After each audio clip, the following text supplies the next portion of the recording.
Let's go. Let's go, guys. Hey, what's up? Welcome to Talking Cardboard Live. I'm John, that's Joe, and we're 100% obsessed with the hobby. No industry glaze here, just real talk about ripping packs, chasing grails, trading at shows, and geeking out over that awesome cardboard. Vintage, modern, Hall of Fame, prospects, whatever your PC is, we're here for it all. And that kid in a candy store kind of feeling. Are y'all ready? Let's rip into it. Here we go. This is Talking Cardboard Live, episode number 9. Man, we're episode number 9. We're cruising right along here. How's your week going, Joe? It's going well. It's going well. Been busy. Got a lot of different stuff. Got a lot of irons on different fires, but overall, it's been a good week. Get some irons on the fires. I hear you there. Lots going on in my life too. Things are moving and grooving here in Nashville. It's kind of starting to rain here a little bit, which is kind of good. We needed the rain. It was getting pretty dry there. Starting to do a little summer impression. Hey, what's up? Hey, we glad that we're a part of your notifications for the week. Thank you for being here. Appreciate you being here, John. Squash. And just a little shout out. If you'd like to be a patron of the show, you can join us via Patreon. We're going to unroll some exciting perks. Yeah, well, that's why I'm giving you a shout out in particular. You're our first there, John. But if anybody here who's tuning in on a replay or whatever wants to join, we're going to be unrolling some exciting perks for our members soon, and you can join us through the link that's in the description of the video, but you can also look for us with the handle Talking Cardboard Live, which is where you can also find us on all the social media platforms. And this is our 9th episode. We last week had such a good time talking about kind of a one central theme and just kind of riffing off of it that we thought we would do the same thing. Last week we talked, we had a really interesting, I felt it was a really good conversation about the perception of value and how that factors into the hobby, not only as a buyer, but also as a seller. We're both sellers on the Whatnot app and other places as well.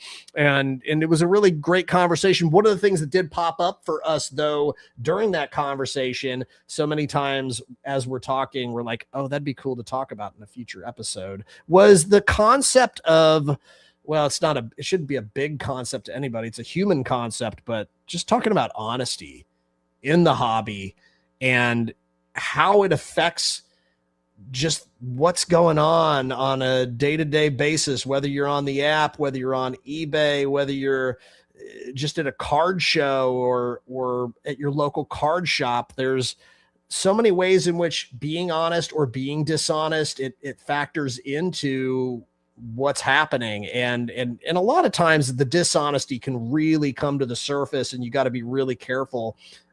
So I think, we did kind of talk about some of the stuff that's going on eBay. There's a ton of stuff that's going on all these different selling platforms.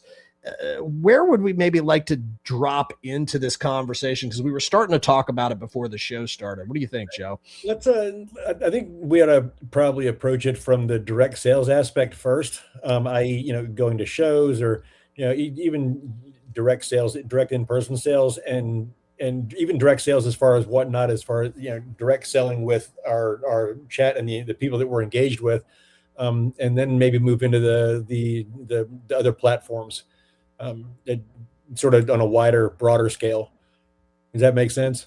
Yeah. Well, so for me, for example, I guess I'm thinking about, like, if we're talking about like going to a card show or something like that, like some of the stuff you see that could be a little weird. Like, for example, here's one thing that I notice sometimes. Good, actually, because you deal more from the opposite side of the table as a buyer and less as a seller. I'm more there as a seller. So this would be two perspectives that'll work out really well. I'm buying a lot at card shows. It's one of the primary ways I source for my shows. And one of the things that I notice is, and I don't know if it's just people not caring but I do know some sellers, when I dig through their bins, I'm like, well, I know that I'm going to see some cards that I probably shouldn't see in this bin for $1 or whatever the price point is.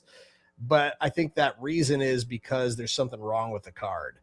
Mm-hmm. And there have been times where I've gotten bitten by, the reason why this is in a $1 bin is because it has clear print lines on it that are hard to see through like a foggy top loader. And so, for example, that's one way in which, that could just be them not really thinking too carefully about it, but knowing these particular sellers that I'm talking about, it's like, it's pretty clear they're just trying to get rid of some things. And I feel that that's a little bit dishonest to do that kind of thing. But I feel like that's a very mild form of dishonesty. But in terms of like dishonesty, I don't really see perhaps like I really don't deal with people that from a buying perspective. I really don't see a lot of dishonesty coming from the people that are selling me stuff. People will lie about comps sometimes. I think that happens quite a bit. Like, yeah, people will just say, "Oh, this card last sold for or goes for this," and because I trust them, I'll just sometimes take their word for it at face value. Sometimes I don't really care too much. I'm like, I'm getting a good deal on this stack, and this guy, I buy from him all the time. So if he thinks this went for $20 and it really only went for like 15, it's not a big deal to me in the grand scheme of things. But so I think we all do the best we can with that. But I think there are people that straight up lie about things. I don't tend to like buy from those people very often though, because if you get burned a couple times, you're just not gonna like go back to them again. It falls into the fool me once, shame on me, fool me twice, shame on you. I mean, you may take me once or twice. Once you don't pass the sniff test anymore, I'll just walk past your table. Yeah. As a buyer. And I think you're right. As a seller, two things. One, when I comp cards for sales with people, particularly younger buyers, I comp them right in front of them, and I turn the phone around and I show them the comps. Yeah. Okay. I show them what I'm seeing, what I'm looking at, and I explain to them, particularly younger folks, why I'm putting these numbers together, because it's an education for them. But the other side of it is, if I'm looking at somebody and saying, okay, look, this card last comp for $900, I'll sell it to you for $850. Meanwhile, the last 3 sales were for less than $600. There are 5, 6, 8 different ways they can look that up and come back and be like, all right, well, the next time they come to the card show, I'm watching them walk by my table and look at somebody, and they just keep on going. So I'm sort of sticking it to myself as far as that goes by doing that. Now, at the same time, I have been set up next to people before that, have cards in their case, and they have a showcase. Maybe they have 25 cards in the showcase. Well, the 25 cards in the showcase are all priced 15, 20% over comps. At that point, they'll come to me and they're like, "Hey, man, why do you have a bunch of traffic at your table and people keep walking by mine and this kind of stuff?" And I'll look at them and be like, "Look, when everything you have is priced 15, 20% over comps, people look at the first 2, 3 items, and once they see that's the trend, they're done." Yeah. The wiggle room starts at your max comp and backwards. It doesn't start at 20% over comps back to full comps. You have to start at a realistic point. And if you're willing to give a deal, great. If your business model is, look, I'm buying at 80%, I have to sell between 95 and 100%, you're not going to give that person a deal. Yeah. If I'm buying a card at 60, 65% comps, do I mind selling it to you for 80 or 85? No, I don't at all. And I've also had to look at buyers across the table and been like, look, dude, I get you're trying to source for a seller. And I said, and I get that. I'm a seller. I try to source things at between 65 and 75% comps when I can, particularly in larger, bulker deals, this kind of stuff. Smaller margin stuff, sure, I'll give less, but that sort of thing. But you've got to be. Keith. That's a legitimate question there. I didn't know who this guy was either when he popped on. I was like, who's Imposter Joe?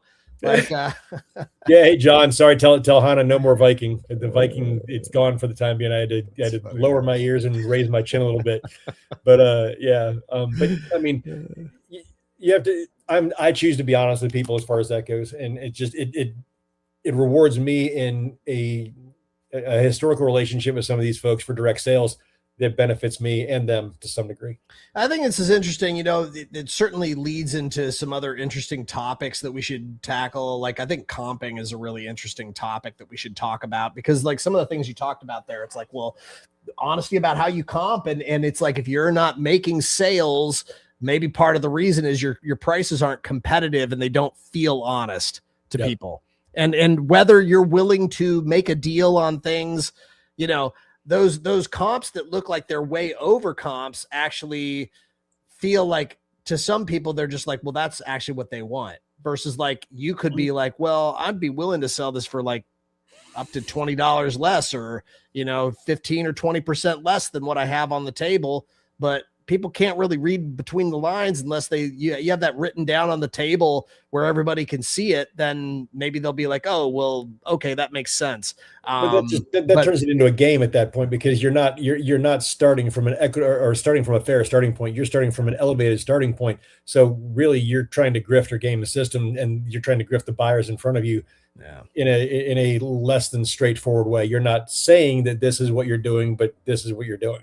It's a tricky thing, the whole thing with like, so you'll have like that comp that's like $900, and you'll have those two comps that are $600 like a month earlier. And maybe this player's just like taking off and it's nuclear, and they wouldn't be able to buy that same card for $600. So where do you kind of sit there? It's like, it's a really fascinating conversation. Like, what's the fair way to actually comp a card? And there's probably a lot of things that factor in. So I don't want to get too in the weeds about comping, because we're talking about honesty in the business of cards. And, I think that's a really great example of how, when you set the right prices on the table, it really starts the conversation from an honest standpoint to the best of your ability. You're comping these cards.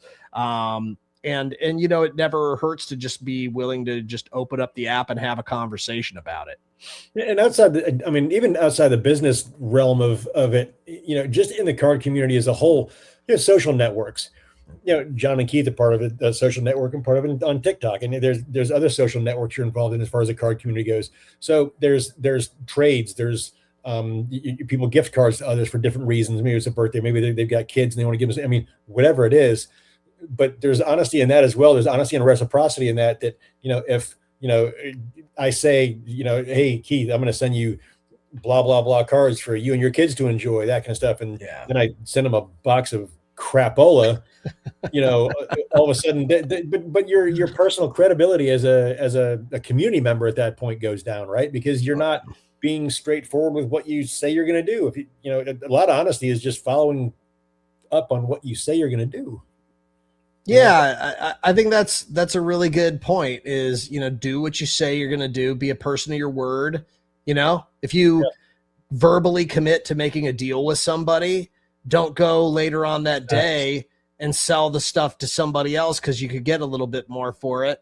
Because it's better to have that relationship be more prosperous and to keep your word. I do think it's something that can be very tempting, is just to sway with the wind and wherever anything goes. And, we've all had those times where like, shoot, I was going to give you a deal on this, but then I found out later it sold on eBay for what I was asking for it.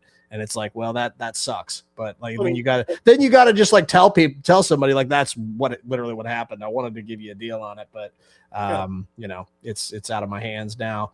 We run this podcast together, and we've done trades 3 different times. Oh yeah. And if you and I had, and we've done some big trades, like some big trades. Yep. If you and I at any point in those interactions looked at one another and were like, this guy just completely hosed me. Yeah. There wouldn't be additional ones, and quite frankly, probably wouldn't be doing this. So no, yeah, absolutely. That was actually like, it's pretty funny. Like that was actually the first time I ever traded through the mail, like any kind of substantial trade at all, like that I've ever done. And so it was really, really very affirming. I'm like, oh, Joe's a stand-up dude. Like, I make a trade with him. I know that I'm going to get good stuff from him. And I know that he's not going to hide those print lines or, lie about like what something's actually worth. And we're going to come to an understanding and get where we need to feel we're at from a value perspective. And I think that's what it all comes down to, is just like, I think everybody has their unique perspective that they're bringing to it. I think as a buyer, you can certainly be dishonest too, and like take those comps and pull comps from Card Ladder from like 3 years ago and try to act. I mean, I've certainly seen people try to do that. Like they were like, well, the last 3 comps were this, and this. And it's like, but they're completely omitting the fact that 2 of those comps were from like 2024, and it's like, that's not honest. That's not honest at all. I'm half blind, but I'm not that blind. Yeah. But there's some people, like, especially I find with like younger kids, when they go to shows, they're just like, and maybe it's just, they don't really think it, but I do think some kids you got to be really careful with, because some of them will literally try to scam you. Oh yeah. Some of them will try to scam you. I think they're a little less worried of the ramifications of being caught trying to scam somebody. Because like, and I guess it could be just like when you're younger, you just don't have any idea what consequences are of anything, you know? To be honest, there are no real consequences to trying to scam someone particularly at a card show, that kind of stuff. You're negotiating in good faith. If that person on the other side of the table reads your intentions wrong and you scam the mess out of them, shame on them for not, doing their due diligence before making a sale. Oh yeah. At the same time, you do get these little pockets of little scheming scammers that run around, and you can see them working in teams and in unison. And my wife called 2 out the last show that we did, and they thought they got something, and they really didn't. But if they went skipping off, and both of them went running over to their girlfriends, and there was a lot of merriness and mirth as they danced on out the door, and I looked at Tiff and I was like, no. Oh, they thought they took you for something. That's so funny. No, they paid honest price for that, and they thought that because they got their own comping wrong. Oh, okay. It was great. All right. I watched them pull it up, and I was like, "This is going to work out really, really poorly for you. You think this is going? This is not going, kids. All right, but go ahead, keep doing what you're doing." Oh man, that's funny. That's funny. Yeah, I think actually, the only bad experiences I've ever had as far as dishonesty is concerned is like buying stuff online. I think that's the only time I've ever really had a problem. Like I bought a really nice Drake May card. I remember. I paid almost $1,000. Well, I didn't pay $1,000 for it, but the card was, probably $1,200 card easy at the time. And I got it for like $750. And it had turned out like, I didn't know you could even do this, but there's a way with it was like a patch rookie that it was a giant patch, a big patch, but the patch was messed up.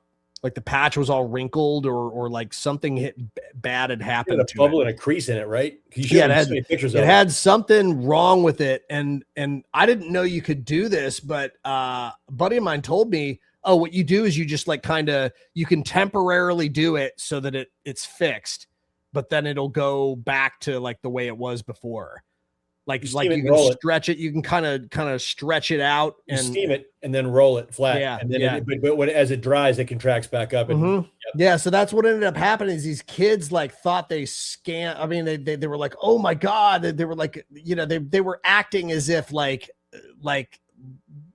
they didn't know what they were doing and I wasn't trying to scam them at all. Like I think I thought I paid a decent price for it. I mean, I also felt like, if you're going to run that kind of card for like, I think they ran it for $700 and I ended up winning the bid for like 750 or 760 or something like that. And I thought the card would I thought I could get $1,000 or more for it.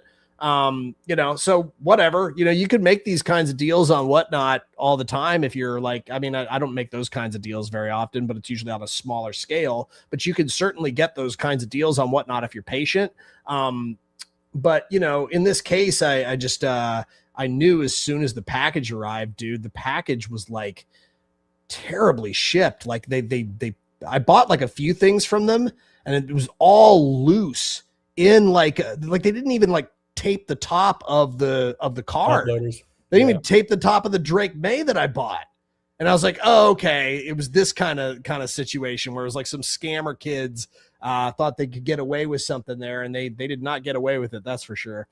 I got all my money back. Actually, the funny thing with that was that like, I didn't intend for this to happen, but they refunded me for the whole order. Like Whatnot refunded me for the whole order, and the kids never said anything. So I was like, well, I mean, there were a couple extra cards in there. I was like, well, I guess that's what you get. I mean, Whatnot will get your money back for sure. They take care of you, so it's like, and I didn't even want to deal with those kids anymore. I'm like, if you're going to try to scam me, I'm not going to try to like, be cool to you and like figure something out, if they refunded me too much or whatever, Nope. You burn, like that's the thing. Like everybody in the hobby is pretty cool, until they realize that they are trying to get scammed. Nobody likes being scammed. And I don't think like, you know, being a scammer is actually a bad thing too. And I think that a lot of people who scam find out the hard way that it can be very bad for you to get caught doing that. Yep. Well, particularly in this day and age with social media outlets being what they are, you know, you can get shouted out and lose all kinds of business credibility just about instantly. You know, I mean, you get a post that goes viral, this happening. You see some of these sellers and stuff that, you know, Boston Card Hunter, these guys run these exposés on, you know, and stuff. And you know, you just watch their numbers tank. Well, you earned that. You did that. Karma can be a boomerang wrapped in lead and covered in concrete when it comes back and whacks you in the head. Oh, yeah. I don't have a whole lot of sympathy for folks like that. Be honest, play up front. You know, there are people that I made the mistake early on because they were bigger sellers trying to get some cards to send off for grading and this kind of stuff. And when you get, you know, 7, 8, 10, 11 cards from these people and 90% of them show up with print lines, dings, ticks, corners that are banged up. But meanwhile, the angles that they're showing these cards completely obscure those things. Yeah. You know, it's like we talked about with that patch card. You know, there's camera angles and light angles that you can rotate these, particularly the shiny ones. They will completely obscure any kind of issue. I saw a stream once where the lighting in the place made every single card look like a refractor. Like the lighting, the way the lighting, it put like this colored lighting on every card, and it made like just any normal chrome card, you know, like a Topps chrome card. Every single one of them looked like refractors, even though I could tell that it wasn't actually a refractor, and it wasn't a refractor, but because you could kind of tell when they would not hold it, but they would hold it at an angle where it made it look like it was a refractor, and they wouldn't say anything. They'd just be like, here's Joe Burrow or whatever. And not really. But then you'll get people, here's the thing too. You'll get, and this goes back into, maybe we can veer it a little bit into whatnot here territory. Cause this is a real peeve of mine is, and this happens a lot with the kids, is like, everything's a case hit. Yeah. Everything's a case hit. Everything is an SP. Everything's a rookie. And everything's a refractor. And it's a scam. Like, it's a cool looking insert and they call it a case hit, or it's a card that like you get one a box and they call it a case hit. Yep. You know, or sometimes 4 a box and they still call it a case hit. And it's like, well, that's like straight up being dishonest, because a case hit is like, depending on how big the case is, that's a rare card, right? And there's a big difference. It's dependent on pack odds. Yeah, and this was the touch point from last week we talked about, because John and I had that conversation last week before the show about the mosaic stained glass in baseball. Okay, Panini mosaic cards for years had the basketball and the football stained glass there are no base stained glass, they're all refractors, and they're all case hits. Exactly, more like a blaster hit, John.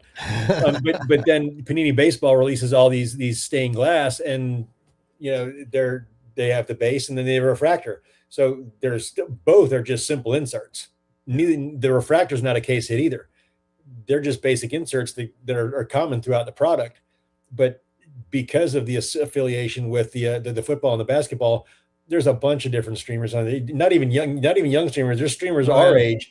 Hey, case hit, blah blah. I'm like, well, when I say the kids, I hear a lot of the kids, but I also hear a lot of adults that are ignorant, and they might know better. Here's the thing: some of these guys might know what they're talking about, and they're just trying to do anything to make a sale. Because when you're willing to like degrade, and I think the whole point, like the whole thing about like, come on guys, we're not even halfway to comps. What are we guys doing? Come on guys, this is disrespectful of this. Like, it's like you're literally shouting down and demeaning the people that are in your stream. You have that low of an opinion of the people that are tuning into your show. Like, you would not have a problem with lying to them about the value of a card. Like, and that's why you hear like people say like that a 91 Upper Deck Ken Griffey Jr. is a rookie.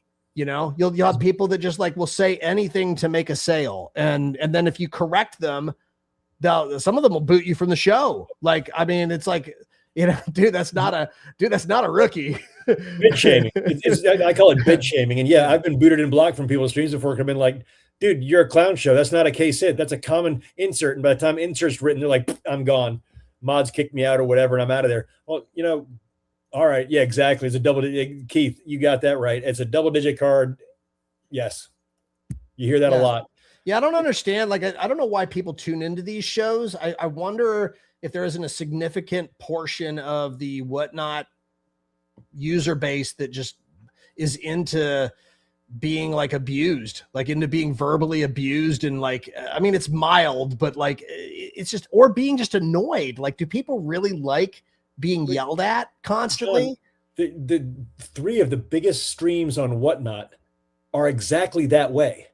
It doesn't make any sense to me. Joe Hollywood, Debut Sports, and I don't remember the third one. They're exactly, all of them have over 1,000 people in the room. They scream like madmen the entire time. And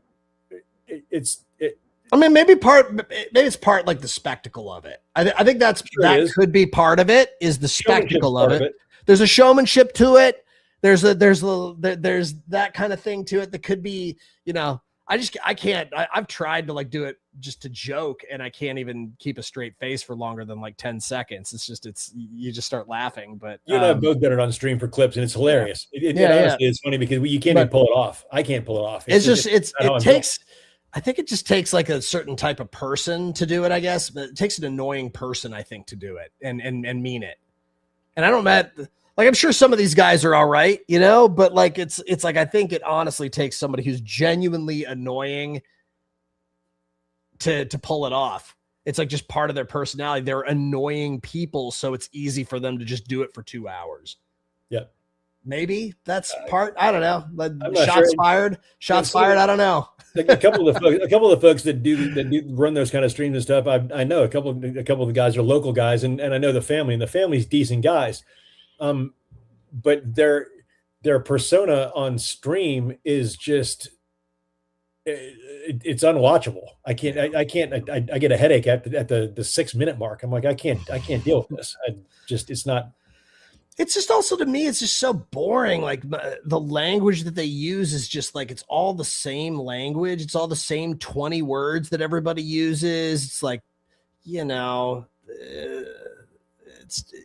I don't even want to go through the list, because I try to forget all those words when I'm streaming, because I don't want to use them like everybody else is using. It's just, it's like, what makes your stream exactly like everybody else's? It's like, oh boy, you know.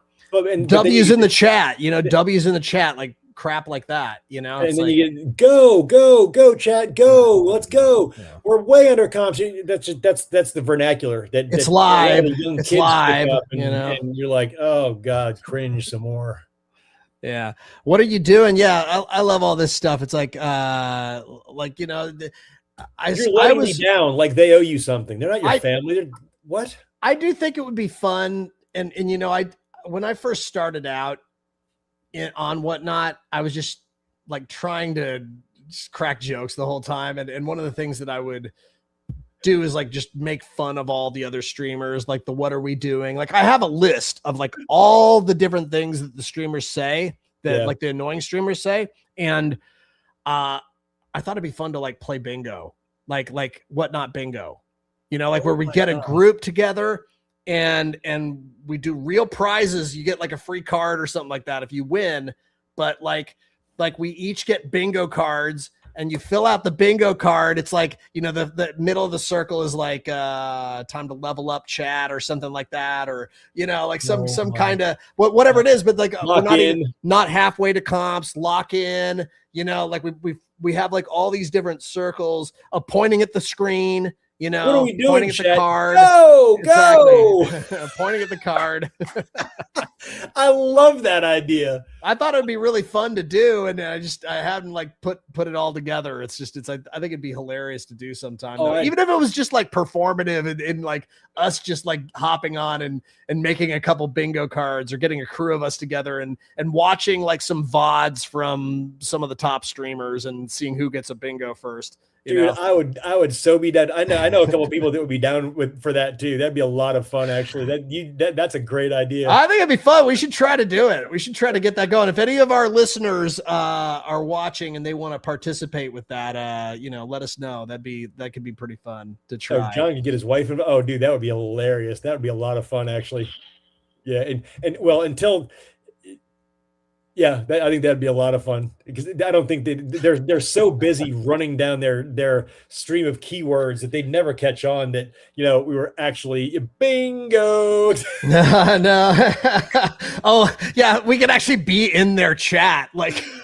just like the first person to say bingo, and all of a sudden, like all 8 of us leave. All of a sudden, and people are like, "What the hell just happened there?" Don't worry about it. Next, go. Oh, that's funny. That's funny, man. That's funny.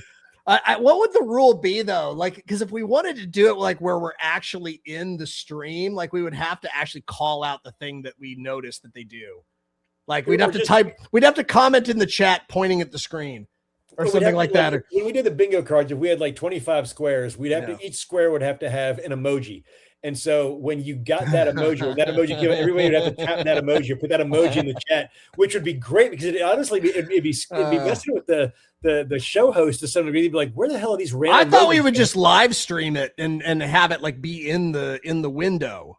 And that, but like, so we wouldn't necessarily be in their chat, but like, I think that could also be really funny is if we had like some source stream it through OBS or something like that. Yeah, like something through OBS or just we download the VODs from somebody's stream or something like that and do it that way.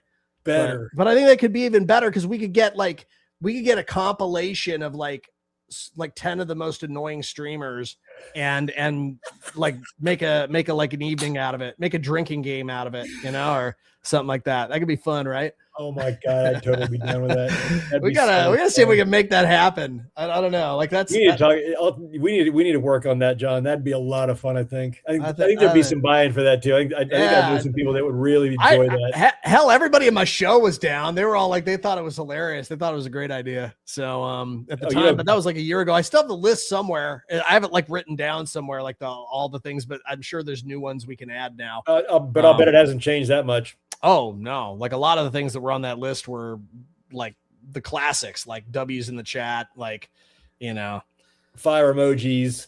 Well, it's just like it's like we're not halfway to comps. Like, what are we doing? Like people were saying, "What are we doing?" Like a year ago. They're still saying it. It's like whatever. Yeah. What are we doing? Kaiji would be on that. Dude, what are we doing, chat?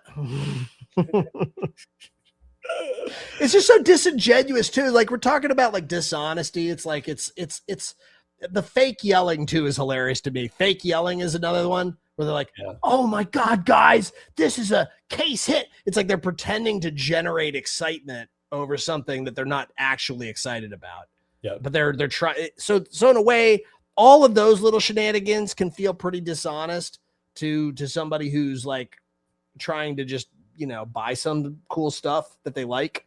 And it's creating an environment of like, I don't know. It's creating the environment that they want. Obviously to some people it works. Some of those folks it works, but a lot of people that try those tactics, it just, falls flat. It falls flat. They don't have the personality. They don't have the riz for it. They're just like not, they don't have they just can't like hold the seat of that. They can't do it. The people that it works on are people that have support from the app. If you think about it, no, your big streamers like that, they're contract supported. So they've got the 1,000 people in the room because they're giving $500-$600 givvies away and this kind of stuff. And meanwhile, out of the 1,000 people in the chat, there's 12 people bidding. Yeah, they probably have promo budgets. They probably get deals with Whatnot and the different distributors, the breaks and all that stuff too. It's like the breaks. That's another topic. There's probably all kinds of stuff that we don't know that's going on behind the scenes, and that people are negotiating deals with Whatnot directly and getting like credits to getting favorable placement and organic and all that stuff. And we just don't know about it. I don't know if any of this stuff is actually happening. I'm not a lawyer. I don't have any proof, but it's just, it kind of feels like these things are happening, but all we can do is just take a look and with our own eyes and hear with our own ears and feel what feels genuine to us. And I think as buyers, we do that, but also as a seller, it's something I have to keep leaning into, is like what feels genuine to me and what feels authentic and how would I like to be treated.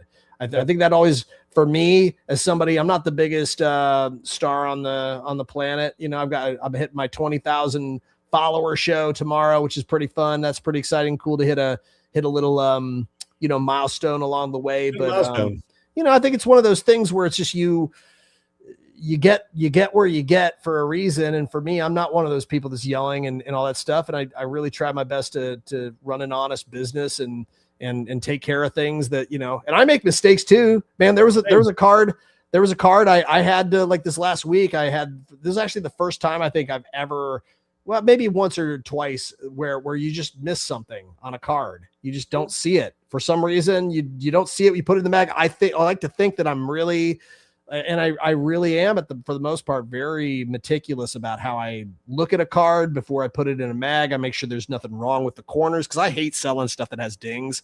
Yep. It's part of like what doesn't work for my shows. I try to brand myself as somebody where you get a card from me, it's going to have clean corners. It's not going to have any creases. It's not going to have print lines, all that stuff. On rare occasions, I'll sell those cards, but I'll just make it really clear that those things exist. But like, there was an Otani, and the guy didn't pay that much for it. He paid like $4 for it. It was a chrome Otani that had like all kinds of like crap down at the bottom that I just didn't even see. And part of it, I think there's like a pattern, like kind of a bubbled pattern at the bottom of the card. And I guess it kind of hit it a little bit, but I just didn't see it at all.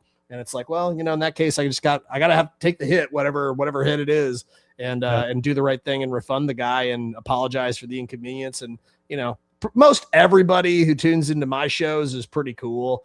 Like, you get, I think this is also, here's the other thing. I'm willing to bet $50 at least that that the guys that have these big, huge streams probably have a huge number of returns. They probably have a huge number of complaints. And I bet a lot of the business that they do is pretty dishonest. And I bet they get a lot of returns. They get a lot of complaints. They get a lot of people trying to cancel their orders because they paid too much for the card. They paid way over comps because they're on a stream where everybody's in a big fever pitch. Feeding frenzy.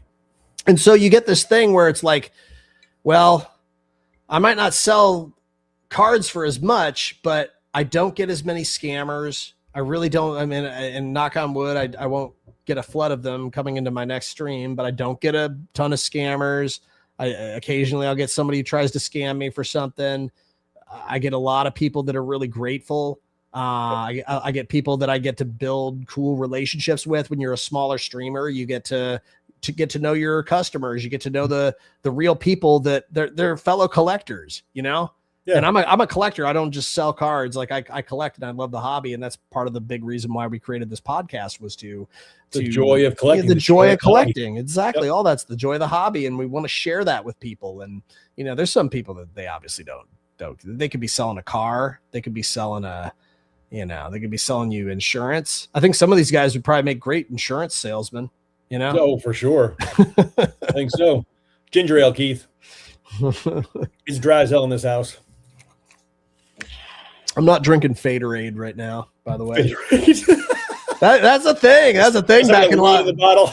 Yeah, in LA, we used to drink Faderade because we'd be playing rec dodgeball in these public parks, and you're not allowed to drink in a public park, but we would spike the Gatorade, Faderade, that's great.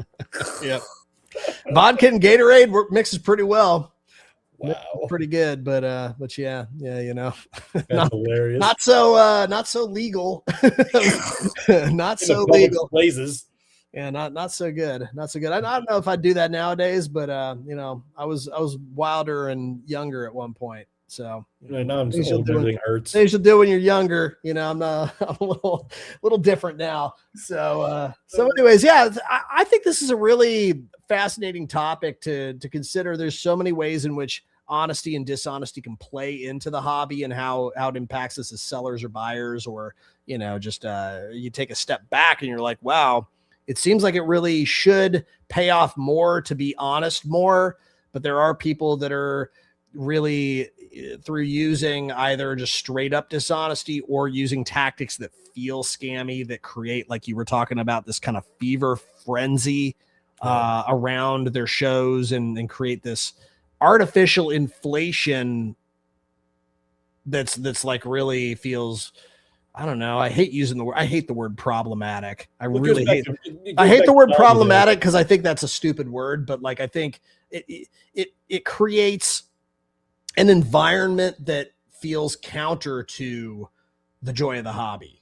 A distrustful environment. And if the hobby's about joy, hobby's about what you enjoy collecting, what you enjoy bringing into your collection, dishonesty just taints that. It puts a bad spin on what you're doing, what you're getting, what you're, so it makes it okay. See, whereas I might get this Pete Rose autograph that I love from this guy, and it was a great transaction, it was honestly done, whatever, blah blah. I love that card. Yeah. The exact same card bought from this guy over here that scammed me and somehow conned me into buying it for 50% more than what it was worth, or whatever it is. All of a sudden that card becomes less enjoyable, right? Yeah. Because there's a negative connotation associated with it. So, I mean, cards have memories.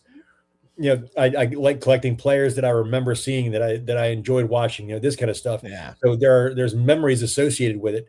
If you taint memories, it taints the overall perception of value of the card. Kind of taking it back to last week, but that's, every card has a story. I think that's a point. Every experience we have. How often do you think intentional bidding? Oh, it happens all the time. I mean, allegedly it happens all the time, but it's obvious that you can, if you were able to analyze the internal data of every show, which you can't because you don't have access to all that information. You don't have access to like their complete log of the people who buy from them and what they pay for the cards and everything like that. But I'm sure there are, for larger streams, there are at least like several shill bidders that are always online, always there driving the prices up. Oh, and some have been identified and outed on social media, and you know what? Those same shill bidders are still in those same streams every weekend.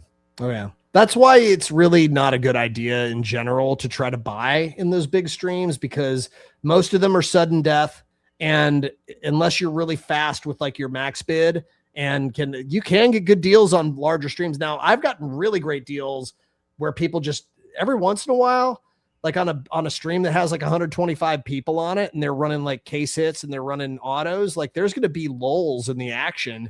And you might just like, it's like, if you think about it, like waves, like waves, you're going to have every once in a while, you're going to have a rogue wave, right? It's like one out of every 1,000 waves is going to be like this massive wave, but at one out of every 1,000 waves, there's probably going to be like a dip, and they're like, nobody, for whatever reason, somebody's put their phone down because they got to take a piss, or like that somebody else is like distracted by their wife. And then all of a sudden you're the only person bidding on this card and nobody else is paying any attention. And you'll get for $5, you'll get a card that could be worth like, I don't know, 60 or 70 bucks sometimes. Those things are pretty rare. And I think that the juice is usually not worth the squeeze just because it's so annoying being on those streams most of the time. But, sometimes I'll have those streams on in the background just to like, I'll just be flipping through shows and I'll be like, oh, that's a cool card. I wonder if that's a card I could get for a price that I would want for it. Sometimes like these big streamers, they have cards that are like, oh, that's a cool card. I would like to get that. We'll see if it, what the price is when it comes around. I'd be willing to pay this for it. And then but I've had good luck sometimes on rare occasions. But yeah, I think for the most part, you want to steer clear of those big shows just for that reason, that they tend to have some level of shenaniganry going on, whether it's like they're not disclosing everything about a card. Like, man, I bought cards for like 50, 60 bucks. I mean, there's been cards where it just wasn't worth it for me to even like, cause like I have a personal connection, or I have a connection with somebody that it's just going to be like too much blowback to like say, hey dude, you should have disclosed this rookie card has like all kinds of like problems with it, that are like surface. They're not corner dents. They're not lines, but they have like you know how sometimes the refractors, they'll just have these like dots on them. The ticks, like, the little pock marks on it. This isn't like a vintage refractor. This is like a refractor from like last year. It's like, dude, you should disclose this. This is really important. If it's like a $50-$60 card, it's like, you know, and it's just like, but you know, you get burned by those things sometimes. It's just part of the business. I think anytime you're buying online, you always have to be super wary of that. I've gotten great deals on stuff, but like I also know people that I can trust. Like I know people that I can buy from on whatnot that I've sent cards off, they've gemmed. You know, I've sent cards off, they've gemmed, and I know if I'm buying from them that they're gonna be up and up about everything. And, you know, and at this point, John, I'm down to probably 5 people that I'll buy from on whatnot, you being one of them. And quite frankly, at this point, I don't buy a whole lot from you because I'll hit you up via text message. Yeah, we'll just trade. we can talk about that when your show's done. Why don't you hit me up? Totally, yeah. Well, that's the beautiful thing too, is like, you know, there's if you treat people right on the app, these things can actually build into like I didn't even know Joe like 6 months ago. Like I didn't even know you at all. And here we are, we're hosting a podcast, we're doing business together. And it's just been a really cool thing. Like how crazy it is that like an app can bring people like in real life together. And I consider you a friend. Yeah, exactly. I mean, John and Keith they're part of a TikTok network that I have some real friends there. I mean, there's some good people out there, and you cultivate these relationships. And the whole purpose of the conversation, if you're an honest participant in a relationship, those relationships will often grow into something valuable. I mean, that's maybe one of the biggest joys of the hobby. You know, I think we're talking about joy of the hobby. Obviously, we love the cardboard. We love the things that the shiny or maybe not so shiny, but very cool nonetheless. Things that we're attached to, these pieces of paper that we're attached to. But the very real friendships that we build, that can last up to a lifetime. You know, it really is. It's amazing. It's amazing. With the friendships come a support network. Yeah, exactly. Bromances. I think that this is a good point. I actually think this is a really good point. That I think, yes, there's some women that enjoy cards and enjoy the hobby, but I think it's one of those places that I think the hobby is one of these few places right now where guys can have some camaraderie and talk a little trash and be able to have like a space that feels like it's, you know, where we can be guys. You know, there aren't too many places nowadays where that's really the case. It's a shame, but you know, I think that's just where we're at as a society. And I do love the hobby for that reason. It's okay to cuddle. Hey, there's boundaries here. Come on. It's it's okay to cuddle. It's okay to cuddle if you're talking about cards. It's a safe safe space. It's a safe space. Awesome. What's your safe word? Mine's pineapple. Mine's Jeter. Schwarber. Oh, what's up, Anthony? Oh my God, how you man. doing, brother? That's fantastic. The timing of that was impeccable. That's good. No, that's great. Darth Grogu. Darth Grogu. I love it. I love this podcast. We're having a good time. I think this is like the way for take it to the, because what was it, like the 4th of May? It was like yesterday. May the 4th be with you. Yeah, May the 4th. Well, it was 2 days ago. May the 4th have been with us, I suppose. But yeah, you're good point. But yeah, I think it's I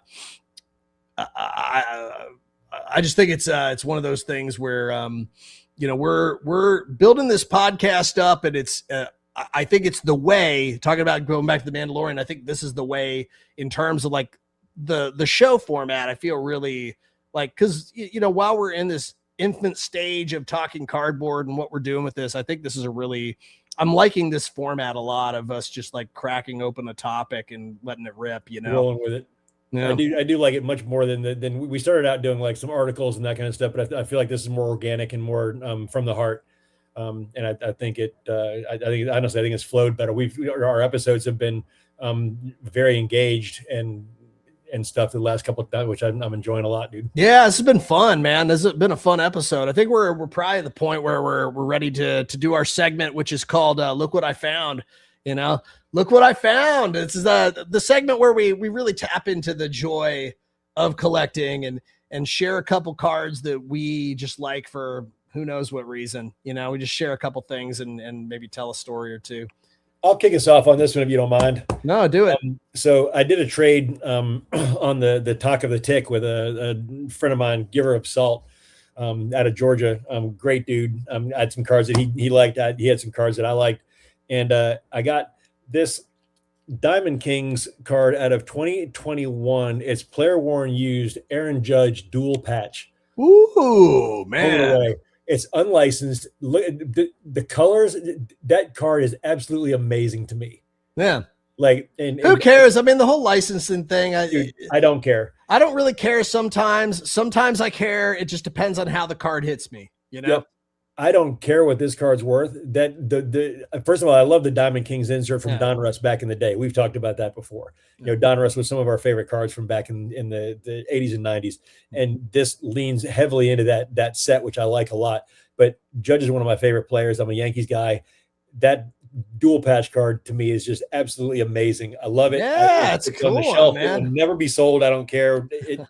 My daughter can do what she wants with it when I die, but that is sticking with me for forever. I like that one, man. Well, I guess I'm also going to share a Yankee. I got I got all of this. You know, I made one of these kind of deals like a few weeks back where I bought a collection, and I got I also ended up with one of those gigantic totes, and then probably another I don't know, 30 or 40 boxes of 91 Donruss and just junk wax, that was just thrown in. And I almost didn't even want to take it, you know, just because I'm I know what this stuff is. I'll probably get $20 for all of it, you know, if I can find somebody to unload it on, which I can. I know people who buy the junk wax kind of stuff, but they don't pay very much, but you can sell that kind of stuff. But anyways, I was going through just for the hell of it. I was going through all the boxes and I found 2 boxes out of the 30 or 35 boxes that were in there that were interesting. One was a box of sleeved up, pretty good condition. They were all pretty minty, 84 Fleer, random 84 Fleer cards, which is one of my favorite baseball sets of all time. I have a nostalgic. Yeah, I've got a nostalgic connection to that set. It was one of the first sets that I ever had cards from. So as a kid. And so that was pretty cool. And then the other box just so happened to be a complete nice 1993 Topps Gold set. Nice. The complete set. And this Jeter, I don't think it'll gem. The centering looks a little off on it. Yeah. Looks probably 60-40 low and left, but hey. But I think it might 9. Who knows? Complete Topps Gold set, dude. Complete Topps holy Gold cow, set. that's amazing. I'd keep that set together and just. Yeah, I might keep it. I just I could probably get $120 for it or something like that, or $100. I don't know. I also if I get this graded, which I think I'm going to get it graded, then what do I do with the set? It's the problems that's a problem for future John. We'll see. Then you go on eBay or Collects and you find a Topps Gold Derek Jeter single card that's a lesser grade than an 8 or a 7 pre-grade, something like that, and you put it in the set. You still got a complete set of Topps Gold, right? Exactly. I mean, good point. Just buy a loose one. Yep. That's a good idea. Good idea. Buy a single to replace it. You're gonna get a single cheaper than you So I thought that was pretty cool. But to just have every once in a while, that's why I think it always pays, no matter if you're the 10th person to look through a box at a card show, or you get thrown a bunch of dude, I've seen bins of gigantic totes of just loose cards. Yep. Where somebody has just thrown loose cards into it. You never know what's inside until you and sometimes it can pay to literally go through every single card. And that is worth an hour and a half to go through the stuff. And you can sometimes get a feel for if it's worth the squeeze or not after a little bit, but for the most part, I try to do at least a good job of skimming through stuff, even if I think it's just annoying 88 score or whatever, I have a perfect example of the juice being worth the squeeze on the next one. Honestly, that very same thing. So I was going through a box that I got, and it was a bulk box, a 3-row box of 3,200 count card, whatever, blah, blah. I had largely what looked like garbage in it. Well, then I pulled that out of it. Wow, that looks interesting. That's a Top Stadium Club Barry Bonds leather card. That's cool. It's like it's made out of leather. That is actually an SSP. Oh yeah, I've never even seen that card before. So if I've never seen a card from that era, then it's probably interesting. It's called patent leather. It's a die cut. It's actually leather covered. It's cardstock on the back, but it's covered in leather. Sick, dude. I'd never seen it before, so I had to look it up. The last sale on this card was like $62. I'd believe it. Yeah, like amazing. There's a guy that I know that PC's Barry Bonds, Technical X, and I reached out to him and I was like, "Have you ever seen this before?" I'm waiting to hear back from him because it's probably going his way. That's a sweet card, man. It is an amazing card. It's absolutely gorgeous and it's in good shape. It's a die cut from the 90s. It's not going to gem. I'm not going to grade it, but just it's Barry Bonds. First of all, it was based upon his Gold Glove, award-winning campaigns, which he had many of. He was great in the field. Yeah, but dude, that's a sick card.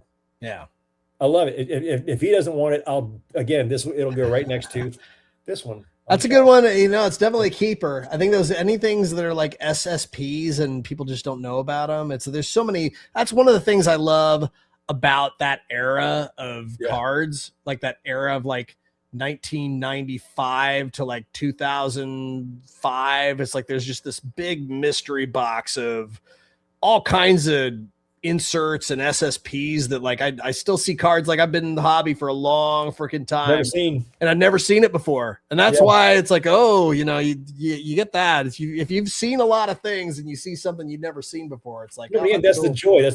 Picking through the box, you're like, oh my god, what is that? I've never seen it. Like it's the excitement, the dopamine rush is like, ooh, it's still there. I think it's part of the thing that it instantly drew me to the hobby in the first place was being able to find like little hidden gems and I'm a treasure hunter, I think, in a way at heart, Yep.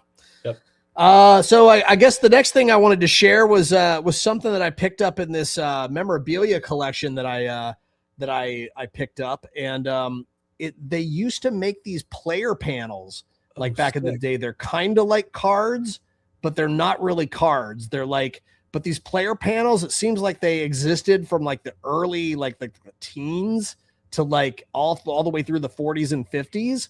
But the best guess of my knowledge, this is like somewhere between the 20s or 30s. It looks 20s. This is Red Ruffing, who's a Yankees, I guess a Yankees Hall of Famer. But the thing that's interesting about it, it's also signed. It's signed by him. You can see the signature there. Oh yeah. It's signed, but it's also like almost all of his signatures literally say Red Ruffing, but his really early ones had, I think his name's Charles actually.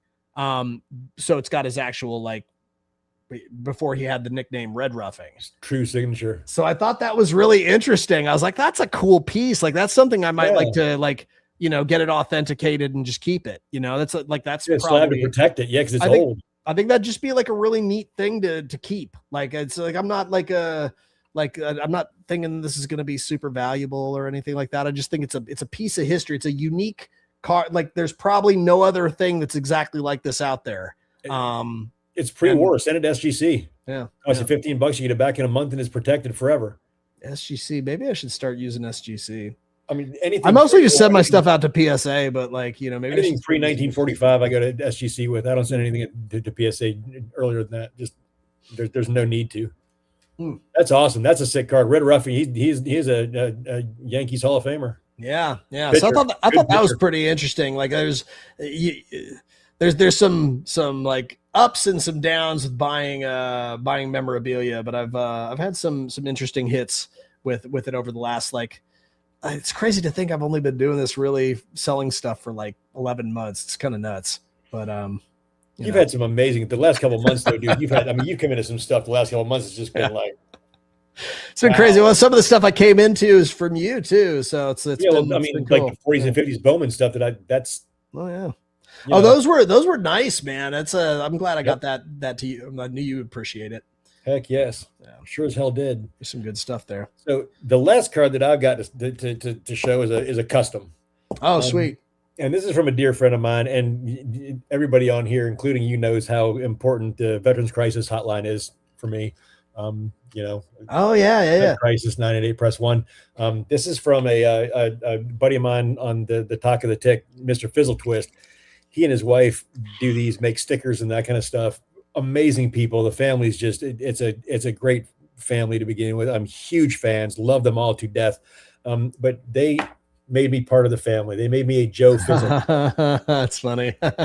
Get a custom goblin card. I did. Dude, I had no idea these were coming. That's they came funny. With stickers and the buttons. I literally have not gotten dressed without putting the button on since the day I got the cards. That's funny, man. This stuff.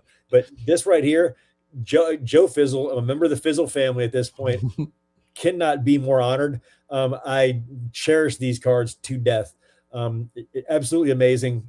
So again, and I guess Mrs. Fizzle on the back has her own ID, but that's, yeah, she made these, sent them to me. Absolutely love it. Love it, man. Appreciate the heck out of them. And we'll keep those for forever, man. I love that. That's great, man. That's part of the joy of the hobby, the connections you make, and you can do some goofy, fun stuff like that, you know, connects to some really worthwhile causes and things like that. It's really special. And very thoughtful by some very good people. So I love that, man. Sure. Love that. Last thing I wanted to share is not a sports thing at all. I saw this at a card show the last weekend, and I thought it was really interesting. I'm like, if I could pick these up at a decent price, I think I'll pick them up. But check this out.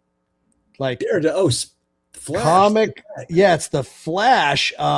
It's comic book folders. They're like they're trifold. Yeah, it's a trifold, but it's not been folded yet, and it's in great condition. I mean, I guess there's a little what is it? There's some little dot there. I don't know if that's going to be a big deal, but I'm going to get them graded just for fun and see how they turn back. But that's the Flash, and it's got like all the DC superheroes are there. It's got Superman and like Wonder Woman and Batman's on it, and Aquaman's on it. Is that 40s, 50s, like late 40s, early 50s? I think it's 1966. Oh, is it that old? Interesting. 1966. So yeah, I ended up with a few of them. There was like 4 different ones that I have, and you know, that's cool. It'd be fun, right? It's like like I never thought I would have wanted this like going into Saturday, but I saw it on the table as like my buddy like picked up a bunch of stuff and they had just a bunch of random things in it. It's like, that looks interesting. Like I wonder how much he wants for those. And it came up with a price that I was like, I'd take a shot at those, you know, see how they go. Yeah. So I think that's one of the things that gets fun too, is like if you're willing to be a little adventurous, you can find all kinds of stuff in the hobby that brings some level of joy to you and like some like, that does something for me. Like I've always loved like superhero stuff, so from an early age, and it's kind of like old comic books in a way. Yeah, I mean, John in here, he's into collecting. His boys are into it. It's a big family thing. His wife Hannah loves the Garbage Pail Kid cards. Oh yeah, they're not sports. Cool. GPKs are amazing. They've been amazing since the 80s. Like some of them are really inappropriately hilarious. Oh, they're great. Like Garbage Pail Kid cards are like, I love them until I see one that grosses me out, which doesn't usually take that long before I find one that like, because I don't know, when I was in college, I thought to myself for a hot minute, I was like, I could become a doctor. And then I found out pretty quickly, because I was like, I should probably see, if I wanted to become a doctor, I should probably learn what like wounds look like. And, you know, so I watched a couple of videos and I was just like, a little squeamish. And then it's just some of those Garbage Pail Kids, they tap into like this, like gross, like, you know, squeamish kind of like, you know, open wound kind of stuff that like I don't like, but yeah, like a lot of them are hilarious, and I don't mind the open wound or the bodily function stuff, but once you bring an eyeball in, I'm done. I just like eyeballs make me want to. Eyeballs are disgusting. I'm here for optometrists. Appreciate anybody that does that, but absolutely disgusting. Eyeballs. Oh my God, that's a shame. That's a shame. Full series 1 with the atom bomb and all that stuff that your mom made you throw out. That sucks. That sucks, dude. Series 1 and 2. That sucks, that's man. Bad. That's bad. Hey, at least it wasn't Pokemon. At least it wasn't like the original series of Pokemon. Although who knows? Maybe some of those, if those Garbage Pail Kids are minty, they're probably worth a lot too. They're pretty good. I don't think they can shine a light on Pokemon at this point, man. Probably not. Like a retirement set for crying out loud. Dude, I saw like some of those old Magic the Gathering cards are crazy too. Like the original set, like there's like 4 cards out of that original Magic the Gathering set where they're all like $5,000 to $10,000 a piece. It's like, yeah, dude, there's levels. There's levels to this thing.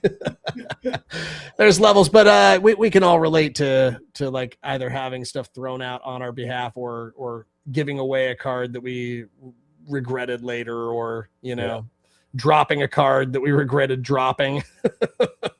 It's happened to all of us.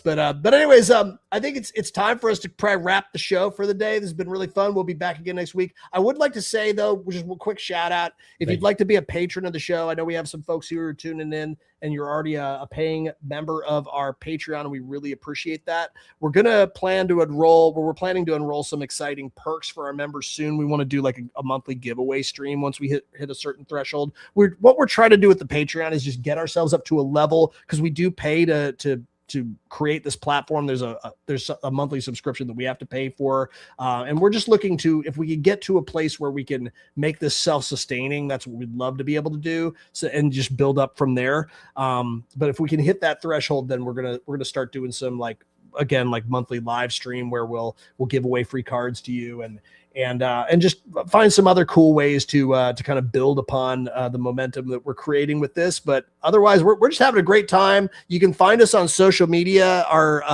handle for Patreon, for Instagram, and for TikTok it's all the same. It's Talking Cardboard Live. Again, it's Talking Cardboard Live. You can find us in all those places. TikTok's through my TikTok because you can't have 2 separate ones. Oh, okay. All right. So unfortunately, the Instagram and stuff and the Facebook handle are Talking Cardboard Live. However, yes, the Patreon is a monthly thing, and it should cycle on the same day that you registered for it. So that's how that should work. It's a monthly subscription. We really appreciate the support, everybody. We're gonna do our best to keep bringing an entertaining show for you guys every week. And in the meantime, you can find us on Whatnot, and we're looking forward to hearing your comments in the chat. We do check the chat here on YouTube too. So if you like what we're doing, please like and subscribe and make some comments. We're trying to make this show better too. So if you have any suggestions for cool things we could try, or if you want to be part of our bingo stream that we do, let us know. We want to be part of our Whatnot bingo stream that we're going to plan to put together. It seems like, let us know in the comments. And we'll put together some prizes for that too. That'd be a lot of fun. Yeah, Grogu, you can go back and either watch the previous part of the episode before you jumped in, or I'll tell you about it on stream tomorrow if you're in there. But yeah, dude, that sounds like a lot of fun. Glad you made it. Thank you, Anthony. Glad you made it, guys. Thanks again for the support, and we'll be back next time. Any closing comments before we peace out here? John, Keith, Anthony, have a great week. Appreciate you spending time with us. It's important to us. We have a lot of fun with it, and hope you guys did too.